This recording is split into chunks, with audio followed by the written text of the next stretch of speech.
Hi again everyone, welcome back again di Bitcoin and Altcoin Selections Update. Teman-teman, ini kita bikin segmen baru ya untuk mungkin sehari-hari, bisa juga seminggu 2 kali, seminggu sekali, seminggu 3 kali, nggak ada yang tahu teman-teman. Tapi kelihatannya excitementnya ada, jadi saya bakal coba nerusin untuk nge-create segmen ini kalau teman-teman setuju ya. Kalau setuju, komen api di kolom komen. That's it. By the way, yang short ditunggu ya teman-teman. Kita lagi siapin planningnya supaya bisa berjalan secara rutin dan menarik lah buat teman-teman bisa konsumsi, supaya bisa dapet tips and trick dan berbagai respons ya dari pertanyaan yang sehubungan dengan kondisi market. Guys, by the way, hari ini saya kepikiran ya. Jadi tadi saya bilang sama teman-teman, guys, apa altcoins yang lagi menarik untuk kita kulik. Ini sebagai pembuka. Nanti setelahnya, ke depannya teman-teman, saya akan coba untuk nge-response dari previous alt selection. Jadi kita lihat dari kolom chat atau kolom komen di dalam video ini. Dan nanti saya pertimbangkan. Kira-kira kita lihat nanti mana yang menarik, kita bahas ya teman-teman. Of course, kalau kalian juga ngasih semacam reasoningnya. Ya, kalau ada reasoningnya kan lebih enak untuk kita lihat gitu. Kayak misalnya contoh, kenapa Solana ya? Lagi di CA soalnya ke Solana. Ya, ini alasannya kan pribadi ya. Harusnya kan kayak kenapa Solana? Nah, misalnya kayak gini nih, Muhammad Dafan, OP kok buat pattern inverse head and shoulders dan sudah break candle daily. Kan menarik ya. Jadi saya juga tertarik pengen melihat dan mana tahu kita manfaatin sama-sama. Kan gitu ya teman-teman. Ya, anyway guys, di SAG juga kita lagi ada live screening ya recently. Jadi screeningan dari teman-teman di SAG itu kita bantu follow up juga analisisnya. Kalau saya lihat juga tertarik dan menarik, saya akan bantu follow up.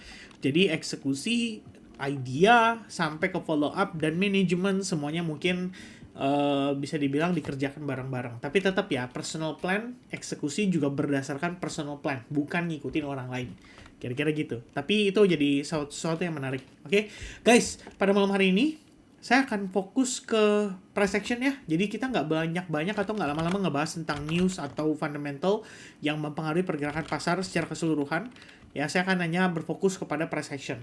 Starting dari Bitcoin ya. Ini Bitcoin, saya udah bahas juga di SHG tadi pagi ya teman-teman. Kita ngelihat closing daily itu not so good sebetulnya.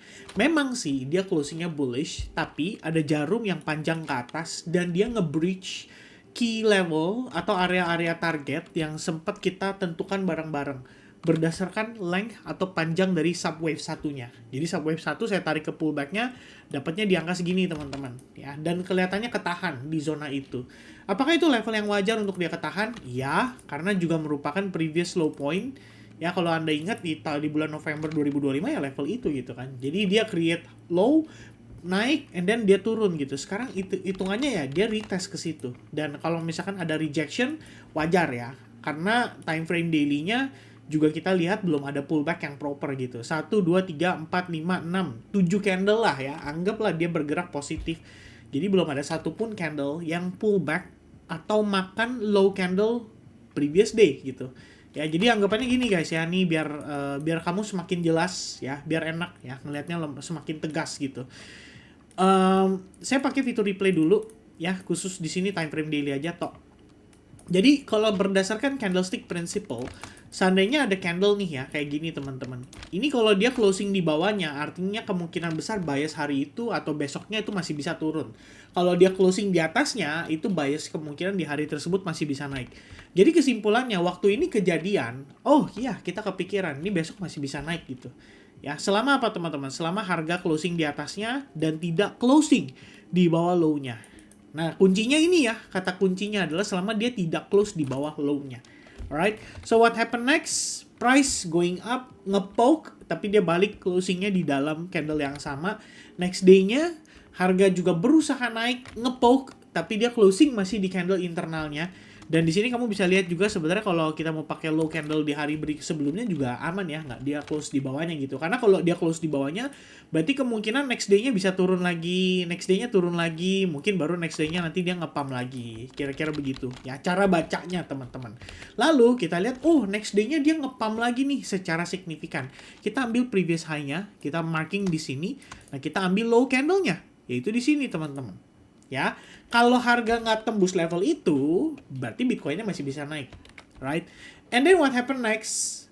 kita ngelihat dia closing naik lagi lebih tinggi lagi. Wah, iya nih saya geser lagi. High point di sini udah ditembus, valid. Closing candle-nya di atas juga valid. Low-nya sekarang di sini, baru. Paham ya, teman-teman? So what happen next ya? Kita tunggu lagi dong. Next day dia bakal kayak gimana gitu kan. Dia bisa nggak nih closing di atasnya lagi supaya kita bisa geser gitu. Ternyata sampai hari ini belum. Ya, kita ngelihat dia cuman keluar dikit tapi balik lagi ke dalam. Belum ada closing di atasnya. Jadi, low yang valid bagi Bitcoin untuk kita katakan bahwa dia siap untuk mengalami retracement. Yang pertama jelas sebenarnya pada internal candle-nya sendiri aja itu bisa gitu ya. Kalau misalnya dia tembus nih level ini teman-teman, itu artinya kan dia udah membentuk bearish engulfing. Itu yang pertama. Yang kedua, kalau dia membentuk bearish engulfing di sini, berarti ada kemungkinan besoknya dia follow up turun lagi. Besoknya lagi gimana? Bisa jadi seperti ini gitu. Itu aja sebenarnya yang kita bisa lihat ya dari kondisi terkini gitu guys ya.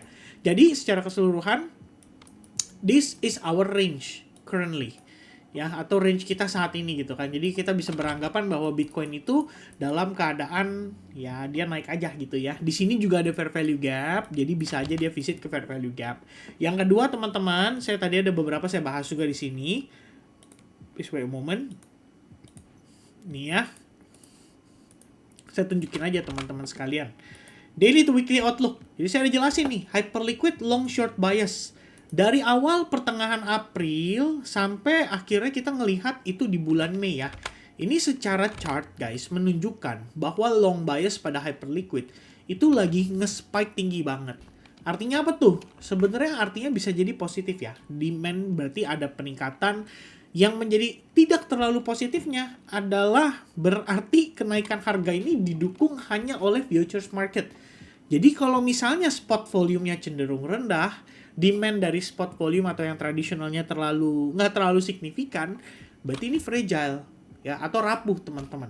Artinya apa? Rawan dengan istilah long squeeze ya, atau kita bisa bilang flush out. Ya itu harus waspada tuh. Nah kalau flush out kira-kira kemana?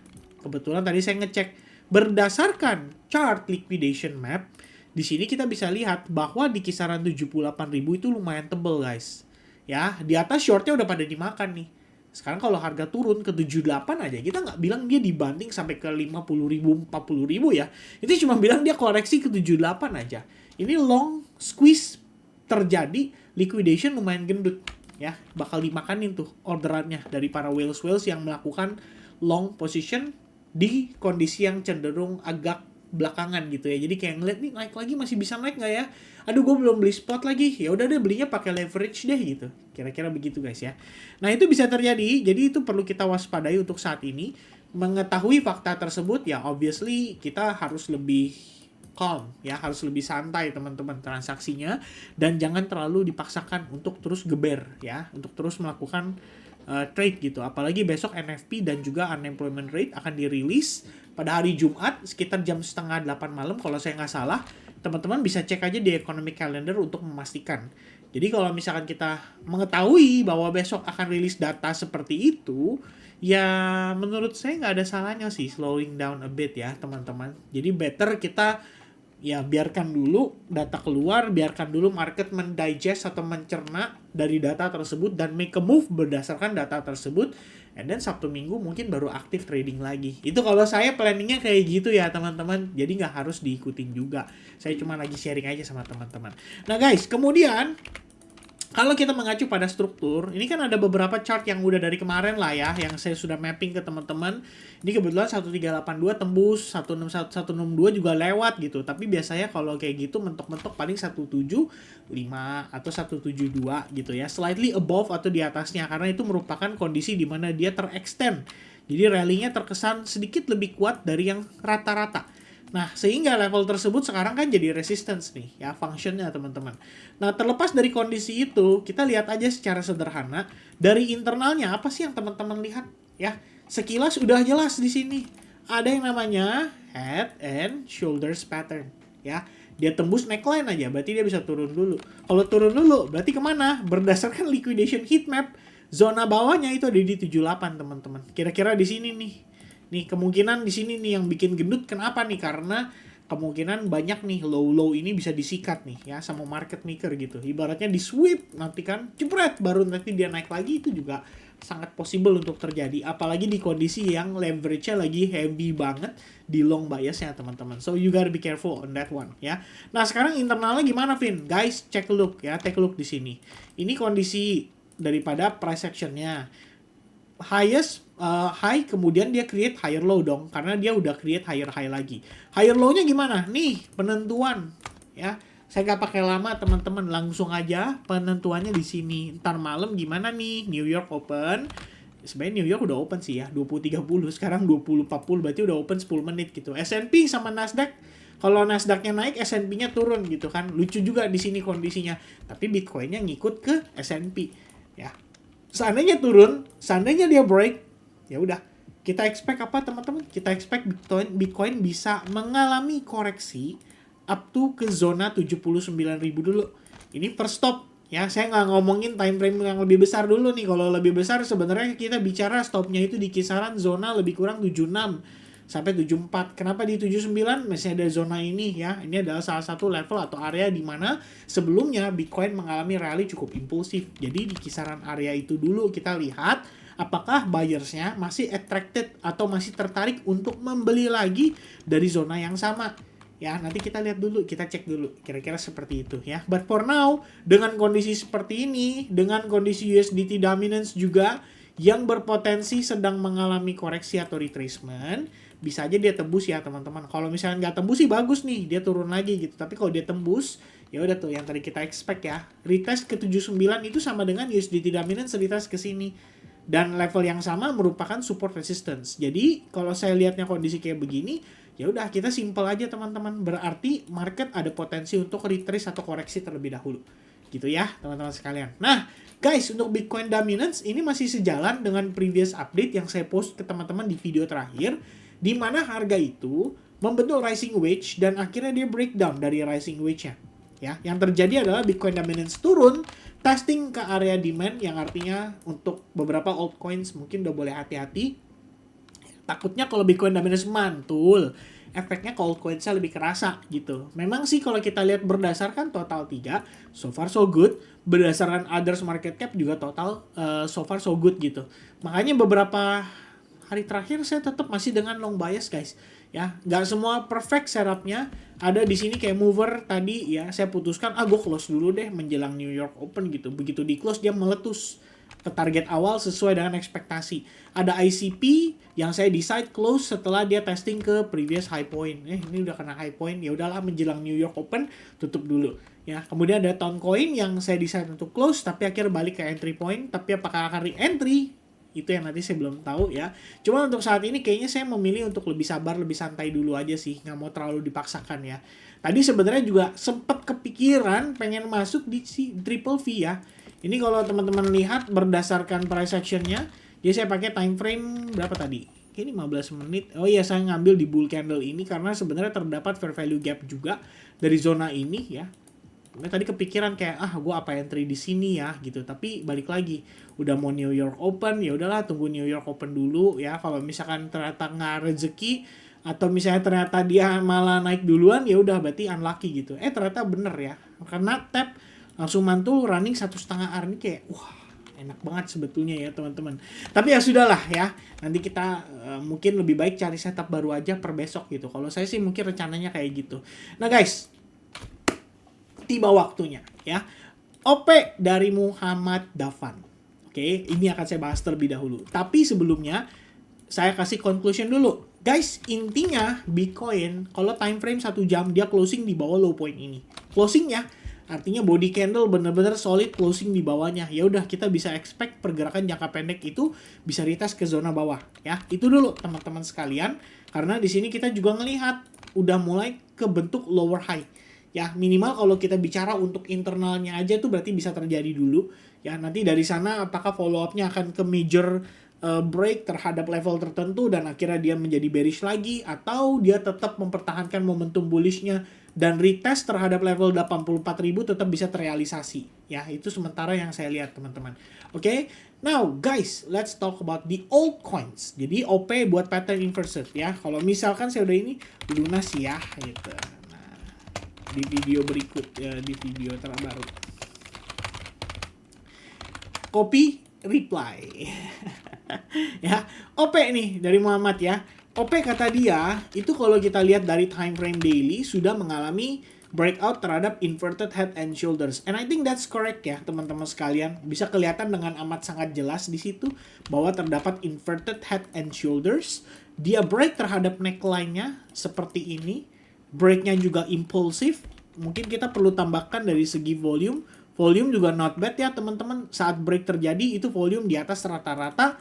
Kemudian dari posisi open interest juga sama mengalami penguatan yang lumayan, nggak lumayan banget lah, tapi ada lah penguatan yang cukup oke di situ ya. Maka saya bisa katakan bahwa it is a solid breakout and potentially ada reversal untuk jangka pendek. Ya, kenapa saya bilang jangka pendek? Karena lihat lagi si optimism ya, ini sebelumnya saya pernah bikin updatean kayak gini ya, dia mantulnya dikit doang, cuman kayak 62% tapi nggak dikit sih ya, ternyata lumayan gede teman-teman, tapi itu udah lama anyway. Dan posisi harganya itu kalau kita lihat secara tren lagi turun parah gitu ya, mau kayak gini, mau kayak gini, mau kayak gini, semuanya valid gitu. Tapi pada intinya kalau kita lihat secara kasat mata aja ini turun ya, posisi harga lagi bergerak turun, jadi dia naik. Mungkin sifatnya hanya untuk koreksi. Mungkin sifatnya hanya untuk retest. Katakanlah dia cuma naik untuk ke 50% gitu ya. Bisa jadi gitu. Kayak dead cat bounce. Habis itu dia turun lagi dan lain sebagainya gitu. Cuman ini terlalu awal untuk kita berasumsi seperti itu. Dan saya juga nggak mau terlalu berasumsi. Ini yang mungkin akan saya mapping ya. Di sini kita bisa lihat adalah fair value gap pada time frame weekly. Oke. Dan kalau kita zoom in ke time frame daily, sebenarnya zona atau area yang sama juga memang merupakan area fair value gap. Which means ini bisa menjadi target range jangka pendeknya. Dan itu di kisaran level 0,1750. Ya. Yang kedua teman-teman, di sini terdapat inverted head and shoulders ya. Dan ini valid telah mengalami breakout. Saya setuju dengan pernyataannya siapa tadi? Muhammad ya, Muhammad Dafan. Lalu internalnya terdapat another fair value gap. Ya, sebenarnya kalau kayak gini artinya kalau kita lihat ya secara bias jangka pendek dia relatively bullish. Ya, kita bisa expect terdapat yang namanya nanti pullback dulu atau retracement dulu. Minimal dia ngejar lah ke area order blocknya atau minimal dia retest lah terhadap neckline-nya. Nanti dari situ kalau yang akan saya lakukan, saya akan lihat time frame yang lebih kecil. Katakanlah 30 menit untuk mencari ide apakah setup tersebut menjadi valid dan bisa dieksekusi. Sebetulnya jangankan nunggu nanti dia pullback ya. Teman-teman lihat sekarang banget aja. Bitcoin kan begini ya. Kita bisa bilang 15 menitnya kelihatan jelek atau awful gitu. Tapi kalau teman-teman melihat OP atau optimism, ini lain. Justru malah kelihatan bagus. Oke. Kalau kondisi udah kayak begini, ini akan saya lakukan. Dipelajari ya teman-teman. Dicek dulu bagaimana open interest-nya. Oh, dia ternyata naik. Artinya apa? Naiknya ini organik. Ya, ada buyers yang real yang terbentuk di situ. Memang secara MACD mungkin dia akan turun atau memberikan koreksi terlebih dahulu. Namun kalau kita lihatnya berdasarkan open interest, berdasarkan volume, dia naik dengan kondisi volume juga naik. I think ini adalah pergerakan yang cukup solid. Maka yang biasanya saya lakukan ya udah saya manfaatin internalnya gitu. Ya pokoknya sederhana aja teman-teman. Selama dia nggak break dari previous low, which is yang ini. Kalau yang sebelumnya kamu lihat ya, ini kan ada high, ini ada low. Ini ada equal high, ya nggak berhasil gitu. Jadi, tapi dia naik akhirnya di sini high baru. Ini low yang terakhir. Kemudian dia create higher low, ada higher high, ada higher low, ada higher high, ada higher low, ada higher high. Kalau dia pullback masih potensi jadi higher low untuk bahkan dia bisa create higher high.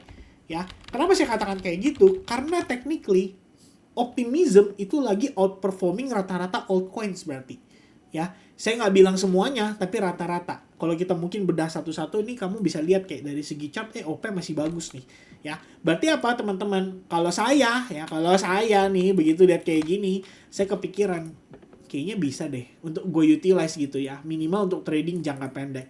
Dan Muhammad Dafan baru aja ngasih saya ide itu gitu ya. Tapi mungkin gini ya, disclaimer dulu, saya belum tentu langsung eksekusi teman-teman. Tadi saya udah bilang, saya nunggu besok, saya lihat dulu gitu ya. Kalau misalnya sampai besok sesi Asia masih terlihat menarik, mungkin ini jadi pertimbangan ya. Sementara saya cuma kasih alert atau penanda doang. Kalau misalkan dia bunyi nih alertnya, ya gue pertimbangkan lah untuk mungkin entry nggak ya gitu. Lihat lagi nanti pullbacknya gimana, kenceng nggak, slow nggak. Kalau slow sih mungkin bisa digas ya, kira-kira seperti itu. Nah, jadi live trading ya. Ya, tapi ini review supaya teman-teman punya gambaran kalau ini yang dikerjakan dan kita lakukan sehari-hari. Ya, saya trading, Di SAG juga saya posting seperti ini, kayak previous atau before after, secara detail sampai ke reasoningnya, sampai ke logiknya gitu. Jadi bukan cuma sekedar kita bilang apa ya, kita cuma bukan sekedar kayak kayaknya berpotensi naik nih, berpotensi turun nih, enggak ya, tapi semua ada reasoning yang cukup jelas. Saya terakhir masih sakit hati di mover, guys. Karena mover sama yang kayak saya jelasin tadi ya, ketika Bitcoin yang lain lagi pada turun, ini mover justru bagus gitu momentumnya, dan akhirnya dia perform. Tapi sayangnya close-nya kecepetan ya. Biasa ya, penyesalan selalu belakangan teman-teman. Ya ini turun duluan, belum di post udah turun. Ya. Lanjut guys, berikutnya saya penasaran, saya pengen lihat-lihat lagi ya. Masalahnya nggak terlalu banyak ya yang memberikan kayak reasoning cukup jelas teman-teman. Tapi saya pikir boleh nih kita bahas ke, nah ini ada X Forbidden, saya sering lihat di nongol ya. Lunas di video terbaru. Oke, ini dari X Forbidden, kita bakal bahas dari Aster ya teman-teman sekalian. Jadi Aster bener, dia lagi sideways akut. Ini ada beberapa waktu lalu ada sempat kita juga melakukan analisis di sini dan sempat kita berencana untuk follow up. Tapi setelah saya lihat sideways akut ini, justru itu yang bikin Aster nggak bisa diapa-apain. Kalau trading jangka pendek, terus terang susah teman-teman. Kalau di Aster ya. Tapi kalau teman-teman mungkin ada belief dengan koinnya. Mungkin kalian percaya dengan Changpeng Chow-nya. Dan kalian meyakini bahwa, overall Aster ya masih ada masa depannya gitu. Ya silakan gitu ya teman-teman sekalian. Karena pada saat dia terakumulasi, itu biasanya dia bergerak sideways. Jadi saya ada penjelasan tadi sama teman-teman ya, semacam quiz gitu. Saya lagi review token Kuki ya. Kalau kita lihat di sini, ini berdasarkan open interest-nya nih ya, teman-teman bisa cek based on time frame, kayak misalnya 60 menit ya. Ini harganya naik terus nih, open interest-nya naik terus. Pelan-pelan dia naik. Tapi kalau kita ngecek harganya nggak gitu. Ya harganya flat aja. Nah, biasanya at the end of the move bisa lah dia breakout, kemudian dia mulai naik impulsif. Ini aja belum, menurut saya belum impulsif banget. Kalau impulsif banget biasanya dia bisa meletus lebih kenceng lagi. Tapi ya itu ciri-ciri atau karakteristiknya. Jadi kalau kita ngecek ke Aster saat ini menurut saya koin parah ya, boring banget. Yang kayak begini sudah pasti saya nggak akan tradingkan teman-teman. Terus terang aja. Ya kalau udah lihat koin kayak begini saya nggak akan tradingin. Nanti kamu akan kejebak ya, kejebaknya di mana nih kayak gini. Misalnya contoh, wah ini kayaknya break nih. Ya soon nih dia akan naik nih, akan terbang nih, ternyata dia balik lagi turun ke bawah. Terus kamu misalnya, oh ya udah kamu decide beli gitu. Wah naik nih, akhirnya dia bisa tembus, ternyata dia turun lagi ke bawah. Ya. Wah konsolidasi ini triangle. Wah break nih triangle nih, kali ini bisa naik, ternyata dia turun lagi ke bawah. Lebih gilanya lagi dia turun sampai bawah.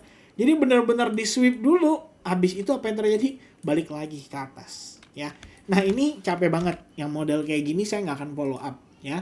Cuman kalau secara idea ya mau dipaksain kayak gimana pun ya pasti ada ketemu. Contoh ini kayaknya falling wedge Vin, dia break nih dari falling wedge, bisa ya kan.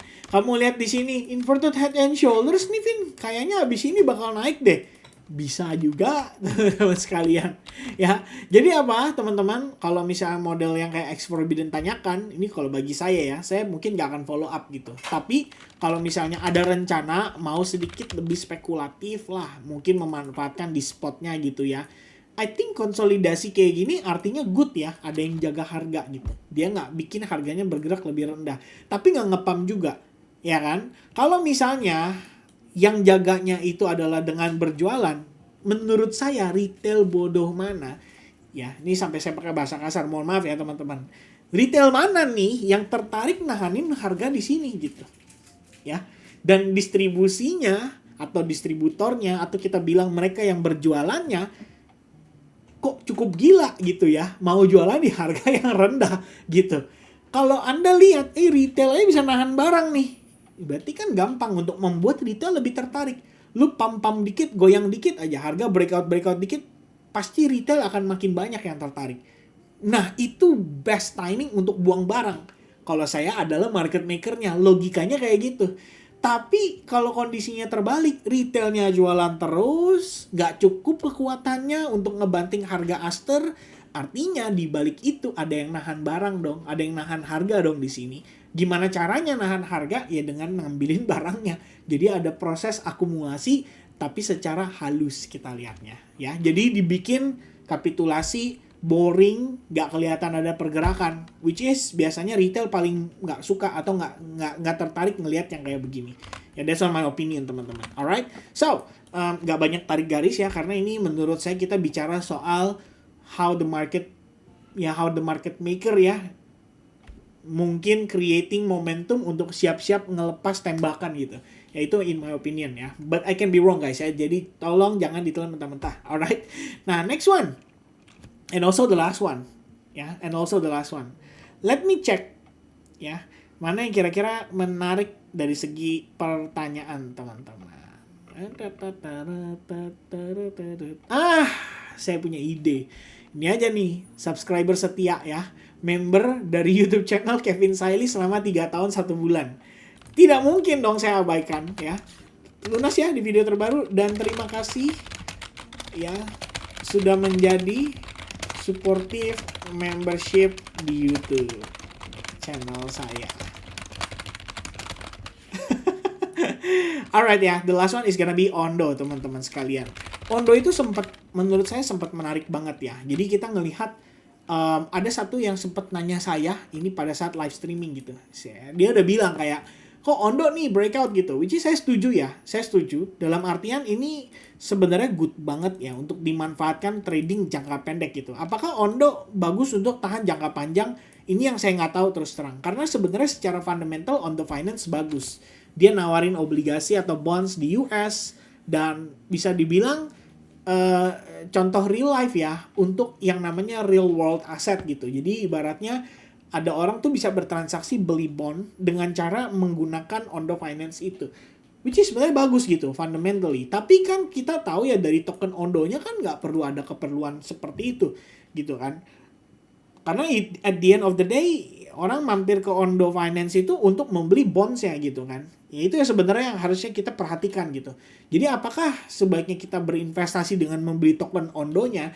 Ini berbicara dari segi fundamental. Teman-teman harus riset mendalam seperti apa supply atau tokenomics daripada si Ondo Finance. Lalu peruntukannya atau dipergunakan untuk apa? Apakah worth it nge-hold tokennya?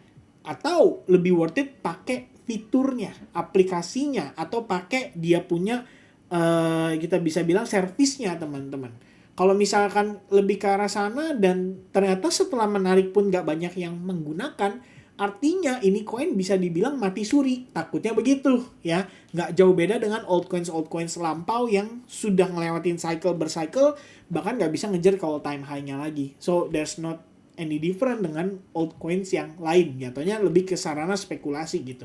Tapi dengan dia breakout dari trendline ini, obviously ngasih momentum gitu. Sebenarnya nggak perlu itu aja ya. Kita lihat momentum aja. Harga turun, and then slowing down, and then bam, start breaking out gitu. Jadi ibaratnya apa? Ada proses transisi yang clean di situ. Reversalnya jelas, reversalnya tegas. Nah, apakah Ondo di sini enak atau ideal untuk dibeli sekarang? Kalau saya sih mungkin ngerasanya enggak ya. Kita tetap ngelihat di sini masih ada support resistance. Kemudian kita juga menggunakan Fibonacci. Kalau dari atas ke bawah, di level ini saya cukup yakin harusnya ini berada pada zona 02 sampai 07. Yang artinya ini adalah zona-zona golden ratio-nya. Bisa aja di sini masih berpotensi jadi lower high. Ya, itu tetap harus diwaspadai sama teman-teman. Nah, saya nggak bilang untuk short langsung juga ya. Kalau saya sih tetap patokannya kan market structure teman-teman. Artinya begitu saya lihat oke lah walaupun di situ ada Fibo, gue juga nggak akan segila itu untuk langsung decide making setup untuk nge-short gitu. Justru saya akan lebih melihat internalnya dulu. Saya lebih tertarik dengan internalnya. Bagaimana internalnya di sini bisa respecting the movement dengan menciptakan higher high tanpa adanya break atau violation terhadap previous low-nya. Contoh di sini, di previous low, ya. Previous low, oke, price breaks. Kita pakai fitur replay ya biar ngerti teman-teman tuh. Wah, price break. Ini high point sebelumnya, ini high point baru, ini higher low-nya. Apakah harga akan tembus? Walaupun di sini rising wedge, walaupun di sini bear flag or whatever gitu ya. Ternyata enggak. Harga dengan oke malah break ke atas lagi. Kita bisa geser higher low-nya ke sini. Nah, Setelah dia menciptakan higher low, hapus low high yang lama, terus kita lihat di sini, ini gimana ya kira-kira ya, dia bakal tembus ke bawah nggak ya? Kalau dia nggak tembus ke bawah, seperti kata Ko Kevin, pokoknya selama structure still bullish, ya udah go follow gitu. Ya, waktu harga turun, pullback, retest gitu kan. Ini apa? Opportunity. Teman-teman kalau ngambil nih dengan SL placement di bawah sini, targeting 3R atau 3,5 atau bahkan create higher high-nya, what happen next? It's a clean setup. Ya, it's a very clean setup. Sayang aja saya nggak pantau nih, karena ini kejadiannya jam 8 pagi ya teman-teman. Kalau mungkin sehari sebelumnya saya pantau, bisa jadi saya akan create setup di situ. Ya, karena idealnya menurut saya masuk, apalagi ini tergolong extreme order block yang high probability. Kalau teman-teman DSAG pasti paham maksud saya. Kenapa? Karena zona ini itu sebelumnya mengalami liquidity sweep. Ya, liquidity sweep naik dengan impulsif menciptakan struktur baru. So it's obviously a very high probability order block kalau berdasarkan versi saya. Nah, dapat setupnya clean banget di sini, gitu kan? Terus teman-teman misalkan mempertimbangkan, oke, gue pengen nge-short nih, gue pengen tebak nih kira-kira topnya di mana. Nah, itu yang tidak wise untuk dilakukan. Instead ya, atau lebih baik daripada Anda nebak, kalau saya balik lagi konsentrasi ke market structure. After saya ngelihat, lu lihat ya, dia naik create high point, dia pull back menciptakan higher low, dan ada higher high lagi. Apakah ini zona ideal berdasarkan pergerakan? Balik lagi ya, bukan berdasarkan kata prediksi atau apa gitu ya teman-teman. Berdasarkan pergerakan ondonya. Ondonya yang memberikan saya informasi karakteristiknya. 3 hari 23 jam atau 4 hari terakhir, dia nggak pernah violation previous low-nya. Jadi kalau kita udah punya previous low yang baru di level ini, teman-teman, maka menurut saya ada probabilitas cukup tinggi dia bisa bertahan dan bahkan dia bisa menciptakan higher high lagi. Ya, tentu saja ini harus dibarengi dengan analisis tambahan. Kalau saya ini sedikit berbagi tips ya ke teman-teman. Pertama saya cek dulu volume-nya. How about the volume? Oh, price breaking out with a very such high volume. Ya, dia tembus break dengan high volume. Oke, yang pertama memenuhi syarat. Bagaimana yang kedua? Yaitu dari open interest-nya. Apakah open interest-nya naik disertai dengan apakah harganya naik disertai dengan open interest naik? Oh, ternyata dia naik berbarengan dengan harganya. Berarti ini lumayan, saya bilang apa? Lumayan oke. Ya, bukan berarti sepenuhnya 100% valid pasti berhasil ya, tapi saya cuma bilang teman-teman ini lumayan oke dari segi setup. And you know what? I'm gonna follow it up, guys. Ya, thank you buat Bro Sweepering ya, karena udah sharing idenya dan udah jadi membership YouTube channel saya ya, supportive membership selama 3 tahun lebih. Ya, dia berarti followers, viewers lama. Ya, tetap setia. Thank you ya supportnya. And yeah, probably I'm just gonna follow it up too ya. So let's see how Ondo make a move teman-teman later on today. Oke? Atau maybe tomorrow, alright? So, buat yang gak kejawab, jangan berkecil hati. Anda tinggalkan komen di video ini. Saya akan melihat dan akan saya cari kira-kira mana yang menarik untuk saya balas ya. Balik lagi ini tergantung dari teman-teman juga. Bisa nggak ngejual koinnya kalian gitu ya. Kalau misalnya kalian bisa jual koinnya, kalian bisa kasih tahu kenapa koin ini lagi menarik gitu. Mungkin itu yang akan saya pilih. Oke? So guys, thank you very much for watching. God bless to everyone and have a nice day guys. Cheers! Bye-bye.